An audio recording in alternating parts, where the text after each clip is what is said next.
నమస్తే,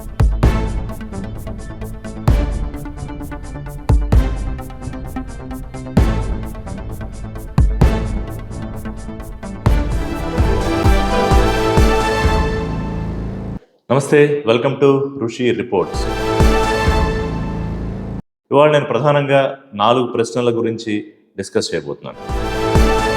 తెలంగాణ మాజీ ముఖ్యమంత్రి బీఆర్ఎస్ అధినేత కేసీఆర్ కుమార్తె ఎమ్మెల్సీ కల్వకుంట్ల కవిత అరెస్టు నాటకీయ పరిణామాల మధ్య జరిగిన తర్వాత తెలంగాణలో పొలిటికల్ ఈక్వేషన్స్ ఎలా ఉండబోతున్నాయి?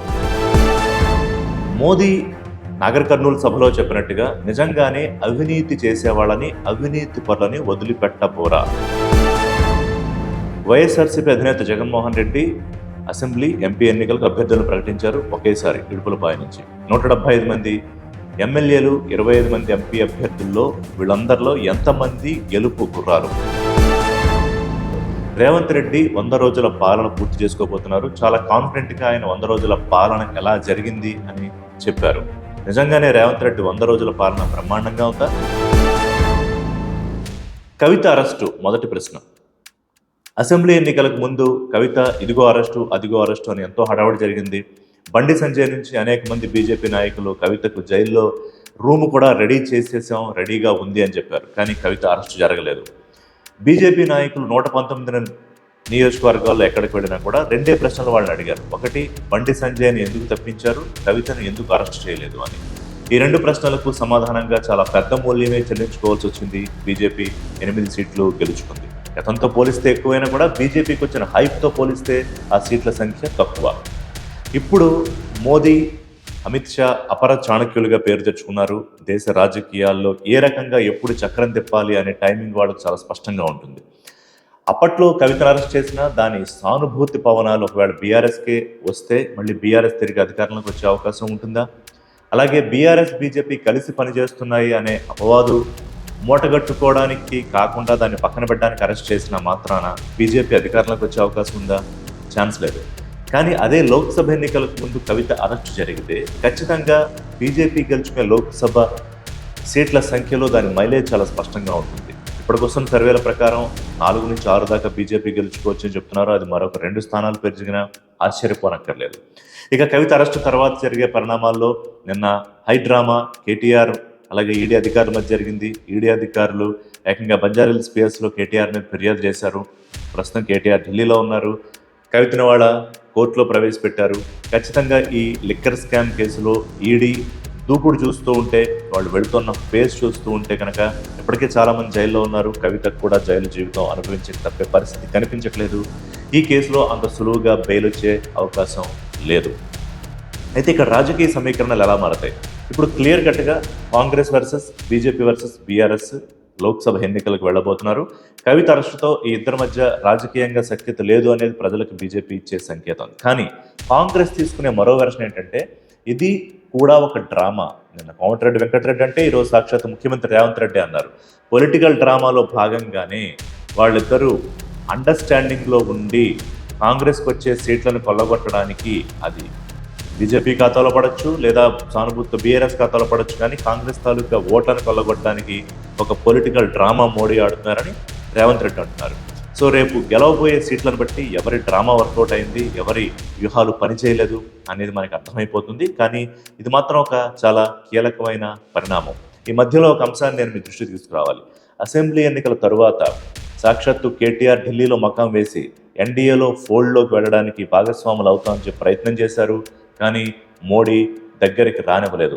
గుర్తుంటే గతంలోనే మహబూబాబాద్ సభలో మోడీ చెప్పారు, ఎన్డీఏలో జాయిన్ అవుతాను, కేటీఆర్ భవిష్యత్తు చూసుకోవాలి, కేటీఆర్ ముఖ్యమంత్రి చేయాలని కేసీఆర్ అడిగితే నేను నో అని చెప్పాను అని. సో ఇప్పుడు కూడా అదే రకంగా మోడీ నో చెప్పారు. ఇక మరి బీఆర్ఎస్కి కష్టాలు తప్పవా? పొలిటికల్గా చూడాల్సిన పరిస్థితి. క్వశ్చన్ నెంబర్ 2, మోదీ నిజంగానే అవినీతి పరులను వదిలిపెట్టరా? కొద్దిసేపటి క్రితం నాగర్ కర్నూలు సభలో ఆయన చాలా స్పష్టంగా కవిత అరెస్టు గురించి మాట్లాడారు. అలాగే బీజేపీ కేంద్రంలో అధికారంలో ఉండగా దేశంలో అవినీతి పరులు ఎలా భయపడిపోతున్నారు, ఎందుకు మనల్ని అధికారం నుంచి తప్పించాలనుకుంటున్నారు వాళ్ళ ఆటలు సాగడానికి అనేది అంశం ప్రస్తావించారు. కానీ ఇందులో నిజాలు ఒకసారి మనం ప్రాక్టికల్గా అబ్జర్వ్ చేద్దాం. ఇవాళ ఎన్డీఏలో ఉన్న భాగస్వాములు ఎవరు? తాజాగా తెలుగుదేశం పార్టీని కూడా ఎన్డీఏలో భాగస్వామిగా చేర్చుకుంటూ ఉన్నారు. మరి చంద్రబాబు నాయుడు మీద కూడా కేసులు ఉన్నాయి. ఆయన మీద ఐటీ, ఈడీ కేసులు కూడా ఉన్నాయి. ఒక కేసులో ఆయన జైల్లో కూడా ఉండి వచ్చారు. అలాగే ఎన్డీఏలో భాగస్వామిగా ఉన్న కర్ణాటక రాష్ట్రంలో చూసుకుంటే తాజాగా కుమారస్వామి పార్టీ జేడీయూ వాళ్ళ పార్టీకి సంబంధించిన నాయకుల మీద కూడా కేసులు ఉన్నాయి.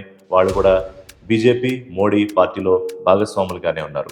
అలాగే సరే కేరళలో ఎటువంటి భాగస్వామ్యం లేదు. తమిళనాడుకి వెళ్తే ఏఐడిఎంకేతో ఒక అండర్స్టాండింగ్లో వాళ్ళు పనిచేస్తూ ఉన్నారు. అఫీషియల్గా భాగస్వామిగా కూడా మారే అవకాశం ఉంది. ఆ పార్టీలో కూడా చాలామంది మీద అవినీతి కేసులు ఉన్నాయి. అలాగే మీకు చెప్పుకుంటూ వెళ్తే హిందీ బెల్ట్లో అనేక మంది ఎవరైతే ఎన్డీఏలో భాగస్వాములుగా ఉన్నారో, తాజాగా నితీష్ కుమార్ ఎన్డీఏలోకి వచ్చారు, ఆయన మీద కూడా కేసులు ఉన్నాయి. లేకపోతే ఆయనకు సంబంధించిన అనుచరుల మీద కూడా కేసులు ఉన్నాయి. ఇక గతంలో ఎన్డీఏతో అంటగాగి తర్వాత అనేక కారణాలతో ఎన్డీఏ నుంచి బయటకు వెళ్ళిపోయిన వాళ్ళ మీద కూడా సిబిఐ, ఈడీ, ఐటీ కేసులు ఉన్నాయి. అలాగే ప్రైవేట్గా కూడా వాళ్ళ మీద అనేక కేసులు ఉన్నాయి. సో ఇక్కడ రాజకీయాలు మాత్రమే శాసిస్తాయి. కేసులు లేకపోతే వాళ్ళు నీతిపరుల, అవినీతిపరుల అనే అంశాలు పరిగణలోకి తీసుకుని మోడీ రాజకీయాలు చెయ్యరు అనేది మనకి స్పష్టం. కానీ ఆయన అదే విషయాన్ని చెప్తారు. ఎందుకంటే భ్రష్టాచారి ఎవరిని కూడా బీజేపీ సహించదు అని చెప్తే తప్ప ప్రజల్లో ఇప్పుడు జరిగిన ఒక పొలిటికల్ ఈవెంట్ మీద మైలేజ్ రాదు. కాబట్టి మోడీ గారు ఖచ్చితంగా ఆ అంశాన్ని నాగర్ కర్నూలు సభలో చాలా స్పష్టంగా ప్రస్తావించారు. భవిష్యత్తులో ఎప్పుడు బీఆర్ఎస్తో మోడీ కానీ బీజేపీ కానీ పొత్తు పెట్టుకోరా, అట్లా ఉండదు. గతంలో అమిత్ షా చాలా స్పష్టంగా చెప్పారు, తెలుగుదేశం పార్టీకి, చంద్రబాబు నాయుడుకి బీజేపీ తలుపులు మూసివేయబడ్డాయి అని.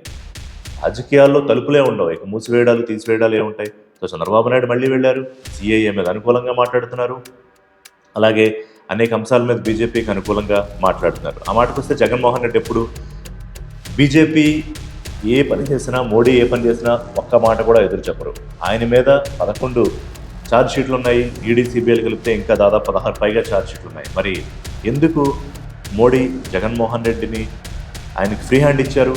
ఎందుకు జగన్మోహన్ రెడ్డి మీద ఉన్న కేసులు ముందుకెళ్ళట్లేదంటే దేశ రాజకీయాల్లో అవినీతి అనేది పెద్ద అంశంగా పరిగణించబడట్లేదు అనే వాస్తవాన్ని మనం ఒప్పుకోవాలి. ఎందుకంటే అవినీతి కేసులు ఉన్న వాళ్ళు కూడా ముఖ్యమంత్రులుగా ఉన్నారు, అవినీతి కేసులు ఉన్న వాళ్ళు కూడా కేంద్ర మంత్రులుగా ఉన్నారు. కాబట్టి ఆ విషయం మీద ఆధారపడి రాజకీయాలు, ఓట్లు జరగట్లేదు అనేది మనకు చాలా స్పష్టంగా అర్థమవుతుంది. ఇక క్వశ్చన్ నెంబర్ 3, వైఎస్ఆర్సీపీ ఇడుపులపాయ నుంచి, రాజశేఖర రెడ్డి సమాధి దగ్గర నుంచి పార్టీ అధినేత జగన్మోహన్ రెడ్డి 175 మంది ఎమ్మెల్యేలు అలాగే ఎంపీలకు సంబంధించిన సీట్ల లిస్టును విడుదల చేశారు. ఆ డీటెయిల్స్ అన్ని చెప్పుకునే సమయం మనకు ఉండదు. కానీ చాలా కాచి వడపోసిన తర్వాత తెలంగాణలో సిట్టింగ్ ఎమ్మెల్యేలతో వెళ్ళినప్పుడు ఏం జరిగింది అసెంబ్లీ ఎన్నికల్లో అనే దాన్ని గుణపాఠంగా చేసుకుని జగన్మోహన్ రెడ్డి చాలా స్పష్టమైన సర్వేల ఆధారంగా అనేక ఈక్వేషన్స్ కుల ప్రాతిపదికన ఫిల్టర్ చేసేసి దాదాపు సిట్టింగుల్ని 50 నుంచి 60 మందిని పక్కన పెట్టారు.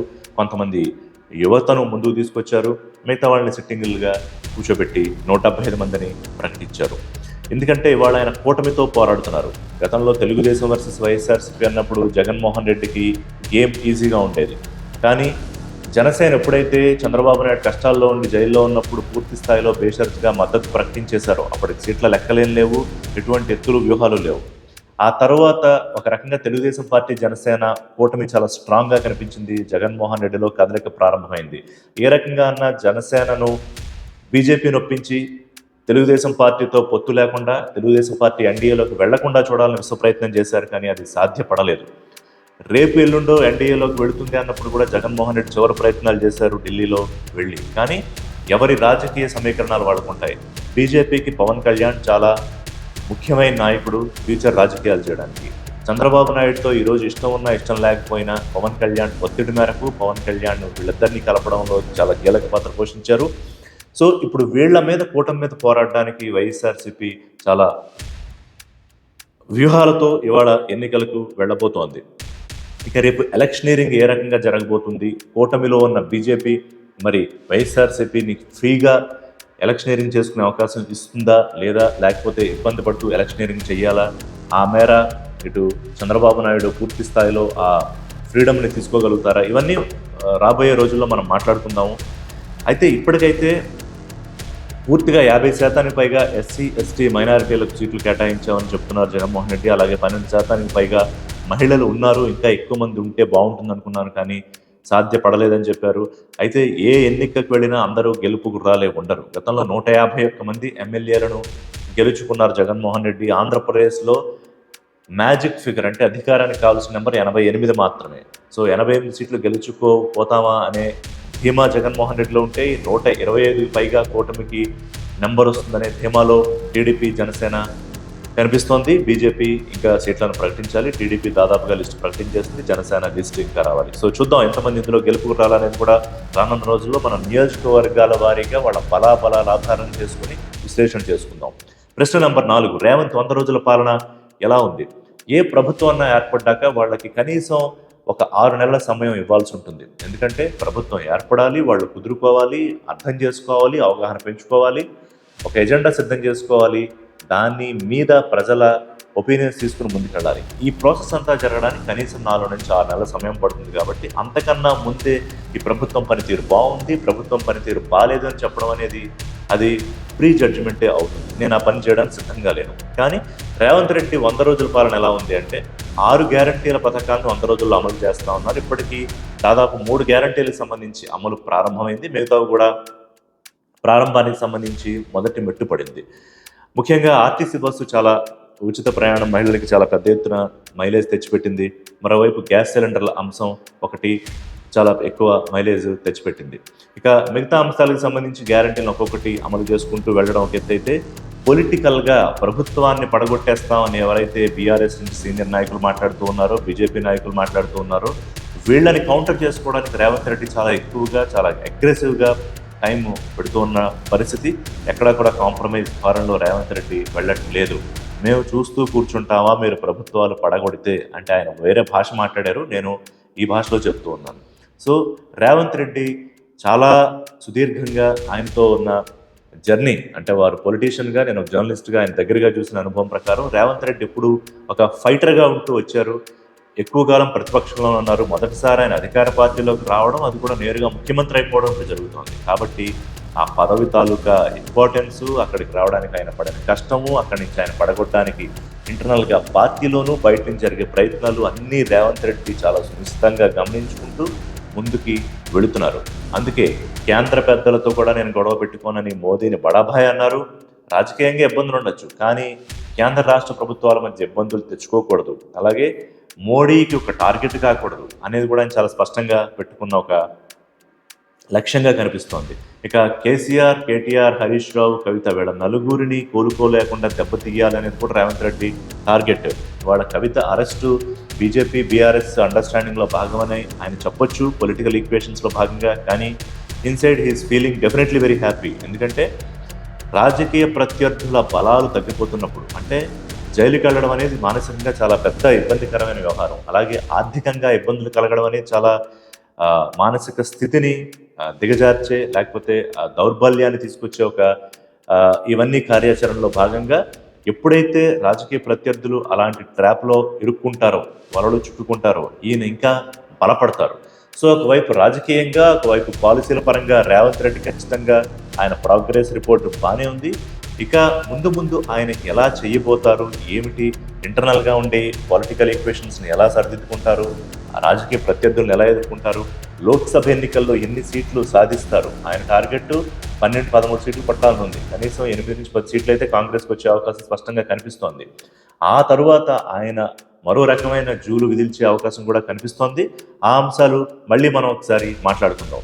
ఇక ఎలక్షన్ షెడ్యూల్కి సంబంధించి ఆంధ్రప్రదేశ్లో ఎన్నికలు ఎప్పుడు ఉండబోతున్నాయి, తెలంగాణలో పార్లమెంట్ ఎన్నికలు ఎప్పుడు ఉండబోతున్నాయి కూడా కాసేపట్లో ఆ వివరాలతో మేము ముందుకు వస్తాం. దిస్ ఈజ్ ఋషి సైనింగ్ ఆఫ్. Thank you.